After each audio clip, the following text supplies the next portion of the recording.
দর্শক দেখতে পাচ্ছেন যে নির্বাচন কমিশনের সামনের সড়কে এই মুহূর্তে পুলিশের বাধার মুখোমুখি অবস্থায় রয়েছে আম জনগণ পার্টি। আমরা যেটি দেখেছি যে কিছুক্ষণ আগে তারা মূলত একটি বিক্ষোভ মিছিল নিয়ে এসেছেন নির্বাচন ভবনের অভিমুখে। আমাদের যদি যে দাবির জন্য আমরা এখানে এসেছি সেটি যদি পূর্ণ হয়ে যায় তাহলে আমরা আপনাদেরকে নিয়ে এখান থেকে শান্তিপূর্ণভাবে চলে যাব। আর যদি না দেয় নির্বাচন কমিশনারের দেয়ালের ইট খুলে দেব। ইট খুলে আমরা বাড়ি নিয়ে যাব। তাদের বাসা বাড়ির অফিসের গ্যাসের লাইন কেটে দেব, বিদ্যুতের লাইন কেটে দেব, দুর্বার আগুন জ্বালিয়ে দিব।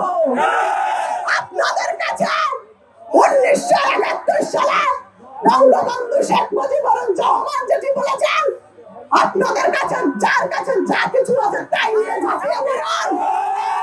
আজকে যদি নিবন্ধন না দেন, আমার আম জনগণ পার্টিকে যদি তারা কোনো বিজ্ঞপ্তি জারির পরেও আমাদের এখানে সার্টিফিকেটটা ঝুলিয়ে রেখেছে সেটি যদি প্রেরণ করা না হয় তাহলে আপনাদের যার কাছে যা আছে তাই নিয়ে ঝাঁপিয়ে পড়ুন।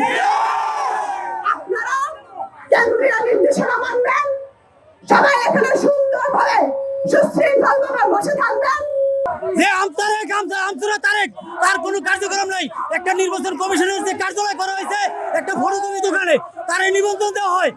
বড় একটা দলের এক লোকে তারা নিবন্ধন দেওয়ার জন্য সমর্থন করছে তাকে নিবন্ধন, অথচ বাংলাদেশ আম জনগণ পার্টির বিজ্ঞাপন দেওয়ার পরও গেজেট করার পরেও আমাদেরকে নিবন্ধন দেওয়া হয় নাই এবং আমাদের ব্যালট পেপারে আমাদের হ্যান্ডসাপ মার্কে দেওয়া হয়েছে।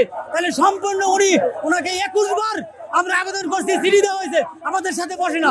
ওনাদের পদত্যাগ চাই, আমরা এই নির্বাচন মানি না। আমরা জনগণ পার্টির নিবন্ধন না দেওয়া পর্যন্ত আমরা নির্বাচন মানি না, কোনো নির্বাচন মানি না আমরা।